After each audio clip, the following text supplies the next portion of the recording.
की बखिया उधेड़ देते हैं। ब्राह्मण दावा करते हैं कि वो ब्रह्मा के मुख से पैदा हुए, तो क्या ब्रह्मा के मुख में गर्भ ठहरा था? क्या महावारी भी ब्रह्मा के मुख में आई थी? और अगर जन्म दिया तो ब्रह्मा ने शिशु को स्तनपान कैसे कराया? स्वार्थी ब्राह्मण पंडितों ने आम लोगों, शूद्रों और महाशूद्रों को सदा के लिए गुलाम बनाए रखने और अपना स्वार्थ पूरा करने के लिए धर्म और पाखंड को इजाद किया और उसके समर्थन में अनेक झूठे ग्रंथों की रचना की, जिसमें केवल पाखंड और काल्पनिक कहानियां भरी पड़ी हैं, जिनके जाल में अनपढ़ अशिक्षित जनता को फंसाकर वे अपना उल्लू सीधा करना चाहते थे और प्राचीन काल से कर रहे थे। मंदिरों के देवी देवता ब्राह्मण पुरोहितों का ढकोसला हैं। दुनिया बनाने वाला एक पत्थर विशेष या खास जगह तक ही कैसे सीमित हो सकता है? जिस पत्थर से सड़क और मकान वगैरह बनाया जाता है, उसमें देवता कैसे हो सकते हैं? अगर पत्थर में मंत्रों के जरिए देवता आ सकते हैं, तब तो मंत्रों के जरिए मुर्दों को भी जिंदा किया जा सकता है। अगर सबको बनाने वाला एक है और उसने ही सभी चीजों को सबके लिए बनाया है, तो फिर धर्म अनेक कैसे हो सकते हैं? जाति प्रथा धर्म नहीं है, बल्कि ये ब्राह्मणों की अन्य लोगों को नीच मानने की प्रवृत्ति है। किसी व्यक्ति द्वारा गुजारा करने के लिए किया गया कर्म उसका धंधा है, न कि धर्म। किसी भी व्यक्ति को सामाजिक समानता, राजनीतिक भागीदारी, धार्मिक आर्थिक स्वतंत्रता और पढ़ने लिखने से वंचित करना और उनका शारीरिक और मानसिक रूप से धर्म के आधार पर शोषण करना या शोषण को धर्म मानना क्रूरता और निर्दयता है।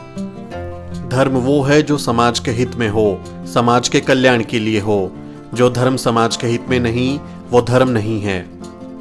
मातंग आर्यों में जांचते ही खूने एक ही आत्मा जान दोनों में। दोनों समान, सब खाते पीते, इच्छा भी भोगते एक समान। मातंग आर्य दोनों शोभा मानव की, दोनों का आचरण एक जैसा।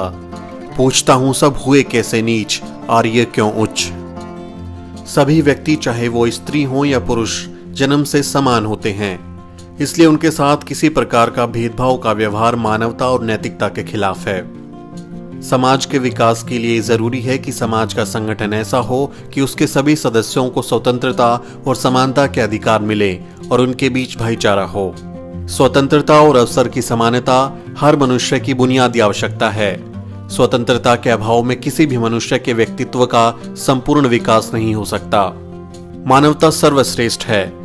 जात पात, वर्ण भेद और ऊंच नीच की दीवारें सब ब्राह्मणों की देन है, जो उन्होंने अपने लाभ के लिए खड़ी की हैं। विभिन्न प्रकार के कर्मकांड, धार्मिक अनुष्ठान भोली भाली जनता को लूटने के लिए बनाए गए हैं। ये एक पुश्तैनी धार्मिक लूट है। जाति और धर्म का भ्रमजाल अन्याय और शोषण की प्रक्रिया को बनाए रखने के लिए फैलाया गया है। धनी किसान की शादी में उनके रिश्तेदारों और बारातियों की अनदेखी कर ब्राह्मण दक्षिणा के लिए इतनी हड़बड़ी मचाते हैं कि वर वधू के पिताओं को रिश्तेदारों का स्वागत करने का मौका भी नहीं मिलता। ऐसे निर्लज्ज भिखारी किसी दूसरे देश या जाति में मिलेंगे? ब्राह्मणवादी अपनी घृणित सोच के कारण मैला खाने वाली गाय का पेशाब पीकर पवित्र होते हैं, लेकिन एक शूद्र के हाथ का साफ सुथरा पानी नहीं पीते। समाज में व्याप्त धार्मिक कट्टरता और अंधविश्वास सामाजिक एकता और बंधुता में सबसे बड़ी रुकावट है। जब तक समाज में प्रचलित वर्ण, धर्म और जाति प्रथा का उन्मूलन नहीं किया जाता और समाज का संगठन समानता के आधार पर नहीं किया जाता, तब तक सामाजिक एकता नहीं हो सकती और एकता के अभाव में समाज या देश का संपूर्ण विकास नहीं हो सकता। अगर ब्राह्मण विद्वानों को सही में सभी लोगों में एकता स्थापित करने और देश के उत्थान की चिंता है, तो सबसे पहले उन्हें वर्ण धर्म को जल समाधि दे देनी चाहिए और सभी के साथ समानता का व्यवहार करना चाहिए। तभी समाज में वास्तविक एकता स्थापित की जा सकती है और देश का उत्थान हो सकता है।